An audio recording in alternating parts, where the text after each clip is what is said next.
Welcome back to our channel. తెలంగాణలో ఎక్కడ చూసినా కూడా నిరుద్యోగులకు సంబంధించినటువంటి నిరసనలే రోజు రోజుకి ఎక్కువైపోతున్నటువంటి పరిస్థితి చూస్తూ ఉన్నాం. మొన్న ముఖ్యమంత్రి రేవంత్ రెడ్డి ఉస్మానియా యూనివర్సిటీకి వచ్చినప్పుడు కూడా విద్యార్థులు వాళ్ళ వివిధ రకాలుగా ఆందోళనలు చేయడానికి కూడా ముందుకు వచ్చినటువంటి పరిస్థితులు చూస్తాం. ఈ నేపథ్యంలోనే వాళ్ళ నిరుద్యోగులకు ఏ సమస్య వచ్చినా కూడా అండగా ఉంటూ నిరుద్యోగుల కోసం కొట్లాడుతున్నటువంటి అశోక్ సార్ను కూడా రీసెంట్గా అరెస్ట్ చేయడం జరిగింది. మరి అడిగి తెలుసుకునే ప్రయత్నం చేద్దాం. అశోక్ సార్ మనతో ఉన్నారు. నమస్తే సార్. నమస్తే మిత్రం. సార్, ఎట్లా మీరు కొన్ని అసభ్యకరంగా పదజాలాలు ముఖ్యమంత్రి పైన వాడారు అంటూ మిమ్మల్ని అరెస్ట్ చేశారు. ఎట్లా చూస్తున్నారు దీన్ని? మరి అసభ్య పదజాలం ఏం వాడలేదు. ఎందుకంటే ఒక యూనివర్సిటీలో దేశంలో కొన్ని వందల యూనివర్సిటీలు ఉన్నాయి. దాంట్లో ఒక ప్రతిష్టాత్మక university Osmania university. Osmania university Telangana రాష్ట్రంలోనే ఉంది. మరి తెలంగాణ రాష్ట్రంలో ఉన్న ఉస్మానియా యూనివర్సిటీలో తెలంగాణ ముఖ్యమంత్రి 100 ఏళ్ల చరిత్రలో ఉస్మానియా 100 ఏళ్ల చరిత్రలో ఎక్కడ లేని విధంగా ఇనుప కంచెలు, దారి పొడవున ఇనుప కంచెలు పెట్టుకుంటే ఓన్లీ ఆర్ట్స్ కాలేజ్ కాను ఇనుప కంచెలు పెట్టాలా, లేదంటే ఉమెన్స్ హాస్టల్ కాను ఇనుప కంచెలు పెట్టాలా, అట్లా కాకుండా ఎన్సీసీ గేటు నుంచి టాగూర్ ఆడిటోరియం వరకు ఇనుప కంచెలు పెట్టుకున్నారు. మరి ఇనుప కంచెలు అవన్నీ పెట్టాలంటే డబ్బులు ఖర్చు అవుతాయి కదా. అంటే ఒక ముఖ్యమంత్రి ఒక యూనివర్సిటీ రావడానికి ఎందుకు అంత భయపడుతున్నాడు? భయం మధ్య ఆయన ఓయికి వచ్చిపోయాడు. సరే, అట్లానన్నా ఓయికు నన్ను అడ్డుకుంటారా, నేను వచ్చి తీరుతా అని వచ్చిండు. మరి వచ్చినప్పుడు ఏదో ఒకటి ఇచ్చిపోవాలి కదా. నేను మళ్ళొస్తా అని చెప్పడానికి వచ్చినావా? ముఖ్యమంత్రి ఇలా ఓయికి ఎందుకు వచ్చిండు? నేను మళ్ళొస్తా అని చెప్పుకోవడానికి వచ్చిండు. అంతే తప్ప ఆయన ప్రసంగంలో ఎలాంటి ఒక్కటన్న లాభం చేకూరే పాయింట్ ఒక్కటన్న ఉందా? నువ్వు 42 నిమిషాల పాటు ప్రసంగం చేసినావు. 42 నిమిషాల ప్రసంగంలో యూనివర్సిటీ గొప్పది, ఇక్కడికి వెళ్ళి ఈ నాయకులు తయారయ్యారు, ఆ నాయకులు తయారని చెప్పడానికి 25 నిమిషాలు మాట్లాడినావు. యూనివర్సిటీ గొప్పతనం ఎవరు తెలియదు? నువ్వు యూనివర్సిటీలో చదువుకోలేదు కాబట్టి నీకు తెలియకపోవచ్చు. అక్కడ రాష్ట్రంలో ఉన్న విద్యార్థులంతా ఓయిలో చదువుకున్నోళ్ళే. యూనివర్సిటీ గొప్పతనం అందరికీ తెలుసు, మాకు ఇంచుమించు తెలుసు. ఆర్ట్స్ కాలేజ్ తెలుసు, అన్ని డిపార్ట్మెంట్లు తెలుసు, యాడ గల్లీ ఉంది తెలుసు, యాడ రోడ్డు ఉంది, యాడ ల్యాండ్స్కేప్ ఉంది, యాడ యూనివర్సిటీ లైబ్రరీ అన్నీ తెలుసు. ఏమి తెలియకుండా జీరో నాలెడ్జ్తోని ఉస్మాన్ యూనివర్సిటీకి వచ్చిన వ్యక్తి ఎవరంటే మన యొక్క ముఖ్యమంత్రి గారు. మరి వచ్చి 42 నిమిషాలు మాట్లాడి ఒక్కడని అక్కడికి వచ్చే పదం నువ్వు ఉపయోగించకుండా నేను మళ్ళొస్తా అని చెప్పినటువంటి ఒక పదం తప్ప దాంట్లో ఏమీ లేదు. మళ్ళీ వచ్చి 1000 కోట్లు ఇస్తారట. మరి 20 నెలల కాలంలో ఏం చేసినాం? మరి 20 నెలల కాలంలో ఉస్మాన్ యూనివర్సిటీ గురించి ఆలోచన చేయడానికి, విద్యా వ్యవస్థ మీద ఆలోచన చేయడానికి, నిరుద్యోగ సమస్యల మీద ఆలోచన చేయడానికి నేను అధికారంలో తీసుకొచ్చిందే విద్యార్థులు. మరి విద్యార్థులతో ఒక్కసారైనా మీటింగ్ పెట్టినావా? నువ్వు పెట్టలేదు. ఎందుకంటే విద్యార్థులతో మీటింగ్ పెడితే విద్యార్థులకు ఉద్యోగాలు ఇస్తే నీకు వచ్చే లాభం ఏం లేదు కదా. నీకేం కావాలా? రియల్ ఎస్టేట్ వ్యాపారం కావాలా? ఓ కంపెనీ వస్తే కమిషన్ కావాలా? వాటి మీద ఉన్నటువంటి శ్రద్ధ ఈ ముఖ్యమంత్రికి విద్యార్థుల మీద ఎందుకు శ్రద్ధ ఉంటుంది? కాబట్టి విద్యా వ్యవస్థ పైన, నిరుద్యోగుల పైన ఒక అజ్ఞానిగా మాట్లాడుతున్న వ్యక్తి రేవంత్ రెడ్డి. ఎందుకంటే ఈయన ఉద్యోగాలు 60,000 ఉద్యోగాలు ఇచ్చిన, 60,000 ఉద్యోగాలు ఇచ్చిన అని ఇప్పటికి 100 సార్లు అబద్ధం ఆడారు. సరే, అదండి. అది కాకుండా ఇంకా సిగ్గుమాలిన విషయం ఏంటంటే నిరుద్యోగులు ఉద్యోగాలు వద్దని ధర్నా చేసిరట. దేశ చరిత్రలో ఎక్కడన్నా నిరుద్యోగులు వద్దని ధర్నా చేసే ఒక పరిస్థితి ఎక్కడ ఉంటుందంటే ఎక్కడ కూడా కనపడదు. ఈ విధంగా ఆయన అబద్ధాలు మాట్లాడుతున్నటువంటి ముఖ్యమంత్రి రేవంత్ రెడ్డి అనే అంశాన్ని ఇక్కడ విద్యార్థులు అర్థం చేసుకున్నారు. కాబట్టి మేము క్లారిటీగా ఏం చెప్పినామంటే, ఇంత బందోబస్తు మధ్య నువ్వు రావాల్సిన పని లేదు, నువ్వు ఒక తాలిబాన్ తీవ్రవాదిలాగా ఓయికి వచ్చినామని చెప్పేసి నేను క్వశ్చన్ చేశాను. క్వశ్చన్ చేయడం కూడా తప్పేనా? వీళ్ళు క్వశ్చన్ చేయడమే తప్పు అంటున్నారు. అందుకే నా ఇంటికి టాస్క్ ఫోర్స్ వాళ్ళు ఈస్ట్ జోన్ వాళ్ళు వస్తారు, సెంట్రల్ జోన్ వస్తారు, సౌత్ జోన్ వాళ్ళు వస్తారు, ఒకరి తర్వాత ఒకరు వస్తారు. వాళ్ళ కమ్యూనికేషన్ ఉండదు. వీళ్ళు అయిపోయినా కాసేపు చైతన్యపూర్ పోలీస్ స్టేషన్లో వస్తారు, కాసేపు ఇంటెలిజెన్స్ వాళ్ళు వస్తారు, తర్వాత ఎస్పీఎఫ్ వాళ్ళు, ఇంకా వేరే ఒక గందరగోళం. దాదాపుగా 2022 నుంచి ఇవాళ 2025 గత 3 సంవత్సరాలుగా నెలలో 4-5 సార్లు నా దగ్గరికి వచ్చిపోతున్నటువంటి అంశం కనబడుతున్నాను. అర్థం చేసుకునే ప్రయత్నం చేయవచ్చు. సార్, ఇంకో అంశము, అశోక్ సార్ వెనకాల నిరుద్యోగులు కాదు ప్రతిపక్షాలు ఉన్నాయి. అందుకనే ముఖ్యమంత్రి మీద పర్సనల్ ఖర్చు పెట్టుకొని ఏ ఉపన్యాసంలో కావచ్చు, ఏ ధర్నాలో కావచ్చు, సో ఇట్లాంటి వ్యాఖ్యలు చేస్తూ ఉన్నాడు రేవంత్ రెడ్డి పైన. ఇవాళ ఒక కీలు బొమ్మగా మారుతూ ఉన్న ప్రతిపక్షాల చేతిలో అంటూ మీ మీద కాంగ్రెస్ నేతలు కొంతమంది విమర్శలు చేస్తూ ఉన్నారు. ఏం చెప్తారు సార్? ఇంకా కాంగ్రెస్ అంటే వాళ్ళు మాట్లాడడం అది తప్ప ఇంకేం మాట్లాడలేరు కదా. మరి అలా టీఆర్ఎస్ వ్యతిరేకంగా కొట్లాడినప్పుడు అశోక్ సార్ అయాల నీకేం అవసరం పని? మరి అయ్యాలు కూడా మాట్లాడినా కదా. అయాల బల్మూరు వెంకటి నేను జైలు కాడికి పోతే జైలు కాడికి వచ్చినావు కదా, పోలీస్ స్టేషన్ కాడికి పోతే పోలీస్ స్టేషన్ కాడికి వచ్చినావు కదా. మేము సోమాజిగూడ ప్రెస్ క్లబ్లో నిరుద్యోగుల యొక్క రౌండ్ టేబుల్ సమావేశం పెడితే ఆడికి వచ్చారు కదా. మరి అయాల మీరు ఎందుకు వచ్చారు? అయాల నిరుద్యోగులు అయాల నీకు ఎందుకు అవసరమయ్యారు? మరి అయాల అశోక్ సార్ ఎందుకు అవసరమయ్యాడు? అంటే ఆయన టీఆర్ఎస్ మీద కొట్లాడుతున్నప్పుడేమో అశోక్ సార్ మంచోడవుతాడు, ఇవాళ మళ్ళీ మిమ్మల్ని క్వశ్చన్ చేస్తే అశోక్ సార్ టీఆర్ఎస్ మనిషి అవుతాడా? అంటే బురద జల్లడం తప్ప మీకు పనిచేయడం చేత కదా. మీకు దమ్ము ధైర్యం ఉంటే ఇచ్చినటువంటి 2 లక్షల ఉద్యోగాలలో నీ ఉద్యోగాలు ఏమీ లేవు. వల్ల 5,000 డిఎస్సి ఉద్యోగాలు తప్ప నువ్వు మిగతా ఉద్యోగాలు ఏమి 5,000 కూడా ఉన్నటువంటి నోటిఫికేషన్కి యాడ్ చేసిన ఉద్యోగాలే. అంటే ముఖ్యమంత్రి మరి సవాల్ చేస్తుంది కదా, తలాలు లెక్క పెడితే ఎల్బీ స్టేడియంలో దమ్ముందా వచ్చేది? అదే అజ్ఞాని, ఈ ముఖ్యమంత్రి అజ్ఞాని. తలలు నువ్వు లెక్క పెట్టిందా? నువ్వు నోటిఫికేషన్ ఇచ్చినావా? నువ్వు ఎగ్జామ్ పెట్టినావా? నువ్వు విద్యార్థులు ప్రిపేరేషన్ అయ్యేటప్పుడు ఏమన్నా చూసినావా? నీ నోటిఫికేషన్ ఇచ్చి నువ్వు నోటిఫికేషన్ ఇవ్వాలా, విద్యార్థులు అప్లై చేసుకోవాలా? అంటే నీ నోటిఫికేషన్ కాదు కదా. నీ నోటిఫికేషన్ ఇస్తే అప్లై చేసుకొని విద్యార్థులు పరీక్ష పెట్టినావు నువ్వు? విద్యార్థులు ఏ పరీక్ష పెట్టినావు నువ్వు? 60,000 ఉద్యోగాలకు సంబంధించిన పరీక్ష పెట్టినావా నువ్వు? 60,000 ఉద్యోగాలకు సంబంధించిన నోటిఫికేషన్ ఇచ్చినావా? నోటిఫికేషన్ ఇవ్వకపోతే, పరీక్ష పెట్టకపోతే, ఫలితాలు ఇవ్వకపోతే, అన్నీ అయిపోయినాక నియమ పత్రాలు ఇచ్చి 60,000 ఉద్యోగాలు నేను తల లెక్క పెడతా, తోక లెక్క పెడతా అంటే ఎట్టవుతుంది? కాబట్టి ఈయన అబద్ధాలు మాట్లాడడంలో అసలు ఈయన బతుకంత అబద్ధాలే.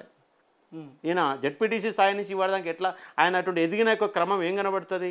బ్లాక్మెయిల్ రాజకీయాలు తప్ప ఏం కనబడతలేదు. సరే, ఆయన పర్సనల్ అంశాలు నాకు అవసరం లేదు. నేనేమంటున్నా, మీరు ఎన్నికల మేనిఫెస్టోలో 2 లక్షల ఉద్యోగాలు ఇస్తామని చెప్పారు, ఉద్యోగాలు ఇవ్వలేదు. ఆ ఉద్యోగాలు ఇచ్చిన తర్వాత మాట్లాడు. మా అశోక్ సార్కి ఏం పని? నువ్వు ఉద్యోగాలు ఇస్తే అశోక్ సార్కి ఏం పని? నా పని నేను చేసుకుంటూ వెళ్ళిపోతా కదా. నువ్వు ఉద్యోగాలు ఇవ్వలేదు కాబట్టి వీళ్ళని క్వశ్చన్ చేస్తున్నా. క్వశ్చన్ చేస్తే కాంగ్రెస్ వాళ్ళకు నిద్ర పడతలేదు. నిద్ర పడని కారణంగా నా మీద టీఆర్ఎస్ ఏజెంట్ అని వివిధ రకాలు ఏదో మాట్లాడుకో ప్రయత్నం చేస్తారు తప్ప. ఇప్పుడు మీ అర్హత గురించి కూడా మాట్లాడుతున్నారు సార్. ఏం అర్హత ఉందని అంటే క్లాసులు చెప్పుకునేటోళ్ళు టీచర్లు వాళ్ళ అకాడమిక్ సెంటర్లో ఉండాలి, రోడ్ల మీదకి ధర్నా వచ్చి చేయడానికి వాళ్ళకి ఏం అర్హత ఉందంటున్నారు. మరి దానికి ఏం చెప్తారు? అశోక్ సారు ఎవరికి పాఠం చెప్తుండు? నిరుద్యోగులకి, నిరుద్యోగులకు పాఠం చెప్తున్నాడు. మరి నిరుద్యోగులకు నోటిఫికేషన్లు ఇస్తున్నాడు. నేను ఎవరి కోసం కొట్లాడుతున్నా? నేను పాఠం చెప్పే విద్యార్థుల కోసం కొట్లాడుతున్నా. కొట్లాడడం తప్పు కాదు. ఇంతమంది తెలంగాణ ఉద్యమంలో పాల్గొన్నది ఎవరు? నాయకులు పాల్గొన్నారా? పార్టీల నాయకులు పాల్గొన్నారా? ఉస్మాన్ యూనివర్సిటీ ప్రొఫెసర్ పాల్గొన్నారా? ఉస్మాన్ యూనివర్సిటీ విద్యార్థులు పాల్గొన్నారా? తెలంగాణ రాష్ట్రాన్ని సాధించింది ప్రొఫెసర్లు. తెలంగాణ ఉద్యమం పునాదులు నిర్మించింది జయశంకర్ సారు, కోదండరామ్ సారు. చాలామంది ప్రొఫెసర్లు అందరూ కలిసి ఉద్యమ పునాదులు నిర్మిస్తే తెలంగాణ రాష్ట్రం వచ్చింది. అలాంటి తెలంగాణ రాష్ట్రంలో నిరుద్యోగుల గురించి మాట్లాడకు మాకు, లేకపోతే నీకుంటుందా? రాజకీయ నాయకులు నీకేం పని? ఇవాళ రాజకీయ నాయకుల పేరు చెప్పుకున్న అసలు మాట్లాడారా? తాలకెక్కడిది? నువ్వు ముఖ్యమంత్రివి, కంపల్సరీ ఉద్యోగాలు ఇవ్వాలా? మేము క్వశ్చన్ చేయాలా? క్వశ్చన్ చేసి అర్హత లేదని చెప్పడానికి నువ్వోడు? అసలు భారత రాజ్యాంగం నువ్వు పౌరుని కదా, చదువుకున్న వ్యక్తి కదా, యూనివర్సిటీలో చదువుకున్న విద్యార్థిని కదా. నేను చెప్పేదే పాఠం, నిరుద్యోగుల పాఠం చెప్తున్నా. నిరుద్యోగుల పాఠం చెప్తుంటే క్వశ్చన్ చేయడానికి వద్దని చెప్పడానికి నువ్వెవరు? నీకు బరాబరి కొట్లాడితే బరాబర్ నిలబడతా. ఇవ్వాలని కాదు, టీఆర్ఎస్ ఉన్నప్పుడు రోడ్డు మీద కొట్లాడినా, కాంగ్రెస్ ఉన్నప్పుడు కొట్లాడుతున్నా. అశోక్ సార్ ఒక ప్రజాస్వామ్యవాదిగా, నిరుద్యోగ అంశాలు తెలిసిన వ్యక్తిగా, నోటిఫికేషన్ మీద అవగాహన కలిగిన వ్యక్తిగా అశోక్ సార్ బరాబరి కొట్లాడతాడు. అసలు ఇది కాదు, ఇది అశోక్ సార్ని ప్రశ్నించాల్సింది ఇది కాదు. నువ్వు కొట్లాడుతావా, నువ్వు కొట్లాడడం కాదు. ఉద్యోగాలు ఇస్తావా ఇవ్వవా? ఇప్పుడు ఇలా జీపీఓ సంబంధించి 10,954 ఉద్యోగాలు ప్రకటన చేసినావు. కానీ ఉద్యోగాలు ఇచ్చినావు. ఇప్పుడు ఉద్యోగాలు ఇవ్వకుండా నువ్వు అదే కాలయాపన చేస్తున్నావు. ఒక డిఎస్సి వేయకపోతే, ఒక పోలీస్ రిక్రూట్మెంట్ బోర్డు నోటిఫికేషన్ వేయకపోతే, ఒక గ్రూప్స్ నోటిఫికేషన్, ఏ నోటిఫికేషన్ లేదు. ఇలా వేలాది లక్షలాది మంది విద్యార్థులు ఇలా వెయిట్ చేస్తున్నారు. మరి వెయిట్ చేసే విద్యార్థులకు నువ్వు న్యాయం చేయవా?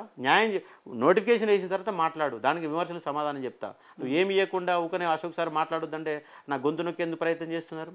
ఎందుకు నా ఇంటికి పోలీసులు ఊకుక పంపిస్తున్నారు? ఎందుకు అరెస్ట్ చేస్తున్నారు? మీ ఇంటి చుట్టూ కనీసం ఒక 2 పోలీసులైనా ఉంటున్నారు రెగ్యులర్గా అని మాకు తెలుస్తుంది, ఇన్ఫర్మేషన్ ఉంది. అంటే దేనికోసం ప్రభుత్వము అశోక్ సార్కి భయపడుతుంది అనుకోవచ్చా? లాస్ట్ ఇయర్ నేను మన ఇది చేసినప్పుడు బారికెళ్ళి పెట్టారు. ఇప్పటిదాకా బారికెళ్ళి ఇంకా గొండవలు అట్నే ఉన్నాయి. ఎందుకంటే మళ్ళీ ఏమైనా అవసరం ఉంటుందేమో అని చెప్పేసి. అంటే మొన్న ఈ రేవంత్ రెడ్డి యొక్క ఓయూ పర్యటన నేపథ్యంలో కనీసం ఒక 5-6 సార్లు నా ఇంటికి పోలీసులు వచ్చిపోవడం జరిగింది. టాస్క్ ఫోర్స్ వాళ్ళు, చైతన్యపూర్ వాళ్ళు, ఎవరు పడితే వాళ్ళు గంటకు వచ్చేసి ఎంక్వైరీ చేసుకుని పోయే ఒక పరిస్థితి నెలకొన్నది. అంటే పోలీసుల ద్వారా అశోక్ సార్ యొక్క వాయిస్ని అణిచివేయాలని ప్రయత్నం చేస్తున్నారు, కేసులు పెట్టే ప్రయత్నం చేస్తున్నారు, అర్ధరాత్రి ఎత్తుకుపోయే ప్రయత్నం చేస్తున్నారు. ఇవన్నీ కూడా చేయడం అనేది కరెక్ట్ కాదు. నిరుద్యోగుల గురించి మాట్లాడే అర్హత నాకున్నది, క్వశ్చన్ చేసే అర్హత నాకున్నది. ఫస్ట్ ఉద్యోగాలు ఇచ్చిన తర్వాత మాట్లాడే ప్రయత్నం చేయాలని స్పష్టంగా చెప్పాలి. ఇంకో అంశం సార్, మొన్న మీరు ఆ జీటీవీ ఇంటర్వ్యూలో డిబేట్లో మాట్లాడిన దానికి కొంతమంది కాంగ్రెస్ నేతలు క్షమాపణ కోరుతా ఉన్నాం మీ నుంచి. ముఖ్యమంత్రి, తెలంగాణ ముఖ్యమంత్రి కనీసం ఆ సీటుకైనా గౌరవం ఇవ్వాలంటూ, తాలిబాన్లు అంటూ, ఉగ్రవాదం అంటూ మీరు మాట్లాడిన దానికి క్షమాపణ కోరుతున్నారు. వాళ్ళకి ఏం చెప్తారు మీరు? రేవంత్ రెడ్డి ఇంతకుముందు ముఖ్యమంత్రుల మీద మాట్లాడిండు, ఆయన క్షమాపణ చెప్పిండా? కేసీఆర్ మీ ఇష్టానుసారం మాట్లాడి ఆయనకి క్షమాపణ చెప్పిండా? పర్సనల్ విషయాలు కూడా మాట్లాడి ఇబ్బంది పెట్టే ప్రయత్నం చేశారు అందరినీ కూడా. రాష్ట్రంలో ఉన్న నాయకులందరినీ ఇష్టానుసారం తిట్టిండు, క్షమాపణ చెప్పిండా? ఇలా బీజేపీ వాళ్ళు ఇష్టానుసారం నరేంద్ర మోడీ మీద మాట్లాడుతుండ్రు, క్షమాపణ చెప్తుండా? అద్దంకి దయాకర్ ఏమంటే నరేంద్ర మోడీ మీద మాట్లాడుతున్నారు. అద్దంకి దయాకర్కి నరేంద్ర మోడీ మీద మాట్లాడే అర్హత ఉన్నదా? వాళ్ళు రాజకీయ నాయకులు, మీరు ఒక లెక్చరర్, జర్నలిస్ట్. లెక్చరర్ అయితే మాట్లాడొద్దా? నేను ఏం మాట్లాడుతున్నా? నేను ఉద్యోగాల గురించే మాట్లాడుతున్నా, వేరే అంశాలు మాట్లాడుతున్నా. ఉద్యోగాల గురించే ఈయనకు పరిపాలన రావడం లేదని చెప్తా. అంటే ఈయన వ్యవస్థ బాగాలేదని చెప్పడం తప్పైద్దా? మరి ఇంటలెక్చువల్గా మేము చెప్పకపోతే ఇంకోళ్ళు చెప్తారు మరి. అంటే నీ రాజకీయాలు ఏం మాట్లాడుతున్నా? నీ వ్యవస్థ గురించి మాట్లాడుతున్నా, నువ్వు చేస్తున్న తప్పిదాల గురించి మాట్లాడుతున్నా, నిరుద్యోగ అంశం గురించి మాట్లాడుతున్నా. మాట్లాడే అర్హత లేదంటే ఎట్లయితుంది? ముఖ్యమంత్రి పైకి వెళ్ళాను ఊసిపడ్డా ఏమన్నా? ఆయన యూనివర్సిటీలో చదువుకొని పెద్ద పిహెచ్డీ చేసి ఏమన్నా చెప్తున్నాడా ఇవాళ? నిరుద్యోగుల గురించి మాట్లాడుతుండా? ఆయన చదివిందే ఇంటర్మీడియట్ చదివిండు, ఏదో అవకాశం వచ్చింది, ఆ కాంగ్రెస్లో శూన్యం ఉంది, ఆ శూన్యం ఉన్న నేపథ్యంలో ఏదో ముఖ్యమంత్రి అయ్యిండు. అసలు ఆయన ముఖ్యమంత్రి సీటుకి అనర్హుడైనటువంటి వ్యక్తి రేవంత్ రెడ్డి. రేవంత్ రెడ్డి గారు ఆయనకు అర్హత లేదు, అసలు మాట్లాడే అర్హత. ఆయన ముఖ్యమంత్రిగా ఇష్టానుసారం మైక్ దొరికితే ఏది పడితే అది వదులుతూ ఉంటాడు కదా. మరి నీకోళ్ళు ఇచ్చారా? అన్ని రకాల క్వాలిఫికేషన్లు ఎవరు ఇచ్చిన? మాట్లాడే అర్హత ఎవరు ఇచ్చారు నీకు? కాబట్టి ఒక తెలంగాణ పౌరుడిగా, తెలంగాణ వ్యవస్థపైన అవగాహన ఉన్న వ్యక్తిగా, 14 ఏళ్ళు ఒక జర్నలిస్ట్గా పనిచేసినటువంటి అనుభవం ఉన్న వ్యక్తిగా, యూనివర్సిటీలో చదువుకున్న విద్యార్థిగా నాకు ప్రశ్నించే హక్కు ఉన్నది, మాట్లాడే అర్హత కూడా ఉంది. ఎందుకంటే సీఎం కంటే కూడా నాకు ఎక్కువ క్వాలిఫికేషన్ ఉంది, తక్కువ క్వాలిఫికేషన్ ఏం లేదు. ఇవాళ నీకు అవకాశం వచ్చి ముఖ్యమంత్రి అయినవేమో, కానీ నువ్వు ముఖ్యమంత్రి అయిన తర్వాత రాష్ట్రానికి 5 ఏళ్ళు వెనక తీసుకుపోతున్నావు కదా. ఈ ముఖ్యమంత్రి వల్ల తెలంగాణ రాష్ట్రం మరొక 5 ఏళ్ళు వెనక్కిపోవడం తప్ప ఇంకేమీ కనబడతలేదు. ఆయనకు పరిపాలన రావడం లేదు, విద్యా వ్యవస్థపైన అవగాహన లేదు. 20 నెలల కాలంలో ఒక్క అభివృద్ధి ప్రాజెక్ట్ ఆయన చేసి చూపించింది. ఆయన ఒక్క అభివృద్ధి ప్రాజెక్ట్ ఒక్కటి చూపెట్టమని చెప్పండి. ఏం చేస్తున్న ముఖ్యమంత్రి? రాష్ట్రాన్ని దివాలా తీయించడమే ఆయనకు చేస్తున్నాడు ముఖ్యమంత్రి. ఇలా అన్ని వ్యవస్థలు మొత్తం కుప్పగున్నాయి, ఎవడి బిజినెస్ ఎవడిది నడవట్లేదు. కిరాణా దుకాణం కూడా మొత్తుకుంటుండే. ఈ రేవంత్ రెడ్డి వచ్చినాక మొత్తం అన్ని బంద్ అయినాయి. మరి ఏం చేస్తున్నట్టు ముఖ్యమంత్రి? ఏం చేస్తున్నట్టు? ముఖ్యమంత్రి పేరు చెప్పుకొని ఆయన సొంతంగా ఎదిగే ప్రయత్నం చేస్తున్నాడు, కోట్ల రూపాయలు కూడగొట్టుకునే ప్రయత్నం చేస్తున్నాడు తప్ప ఆయన వల్ల రాష్ట్రానికి ఎలాంటి ప్రయోజనము చేకూరే ప్రయత్నం జరుగుతున్న అంశం అర్థం చేసుకోవచ్చు. ఏం చెప్తారు సార్ ఫైనల్గా? మరోసారి ఓయూకి వస్తా అంటున్నాడు ముఖ్యమంత్రి. అప్పుడు ఇట్లాంటి ప్రొటెస్టులు ఏమున్నా కూడా వాళ్ళకి పోలీసులు ఒక్కరు కూడా ఉండవద్దు, ఇక్కడ ధర్నాలు చేస్తారో నిరసనలు చేస్తారో రాని అడగని చూస్తాను అన్నట్టు మాట్లాడుతున్నాడు. ఎట్లా స్వాగతిస్తారా? మరి వస్తే స్వాగతిస్తాం. పైసలు ఇస్తుంటే ఎందుకు వద్దంటాం? యూనివర్సిటీ అభివృద్ధి జరుగుతుంటే ఎందుకు వద్దంటాం? రమ్మని చెప్పు, ఆయన చూద్దాం. ఆయన ఇలా ఒట్టి ముచ్చట చెప్పాడు కదా. మరి ఆయన ముచ్చట చెప్తాడా? పైసలు ఇస్తాడా? 1000 కోట్లు ఇస్తాడా? ఎన్ని జీవోలు ఇస్తాడా? ఎంత అభివృద్ధి కార్యక్రమాలకు ఆయన ప్రణాళిక రూపొందించిపోతాడో చూద్దాం, రానియండి. అట్లాగే మీ ఫైనల్గా ఏం చెప్తున్నాం అంటే, రేపు అసెంబ్లీ సమావేశాలు ఉన్నాయి. అసెంబ్లీ సమావేశాల్లో నిరుద్యోగుల గురించి చర్చ పెట్టండి, డిస్కషన్ పెట్టండి. రాష్ట్రంలో ప్రైవేట్ రంగంలో ఉద్యోగాలపైన డిస్కషన్ పెట్టండి. తెలంగాణ విద్యార్థులకు ఉద్యోగాలు వస్తలేమన్న డిస్కషన్ పెట్టండి. 2 లక్షల ఉద్యోగాలపైన డిస్కషన్ పెట్టండి. నోటిఫికేషన్ ఇస్తామని చెప్పే ప్రయత్నం చేయండి. అంత పెద్ద అసెంబ్లీలో 60 లక్షల మంది నిరుద్యోగులు ఉంటే నిరుద్యోగులకు సంబంధించిన చర్చ ఏ ప్రభుత్వాలను డిస్కస్ చేస్తున్నాయా? చేయడం లేదు. దాని నేపథ్యంలోనే రేపు ఎమ్మెల్యేలందరినీ కూడా కదిలించే ప్రయత్నం చేస్తున్నాం. ప్రతి ఎమ్మెల్యేకి నిరుద్యోగులు ఖచ్చితంగా ఫోన్ చేయాలా, అందుబాటులో ఉన్న ఎమ్మెల్యేలు అందరికి వినతి పత్రాలు ఇవ్వాలా. మా వంతుగా హైదరాబాదులో ఉన్నటువంటి అన్ని పార్టీల యొక్క ఫ్లోర్ లీడర్లకి, ప్రతిపక్ష నాయకులకు వినతి పత్రాలు ఇచ్చే ఒక ప్రయత్నం కూడా మేము చేస్తాం. నిరుద్యోగ సమస్య పైన, ఉద్యోగాలపైన రేపు ఖచ్చితంగా అసెంబ్లీలో చర్చ జరగాలని మేము డిమాండ్ చేస్తూ ఉన్నాం.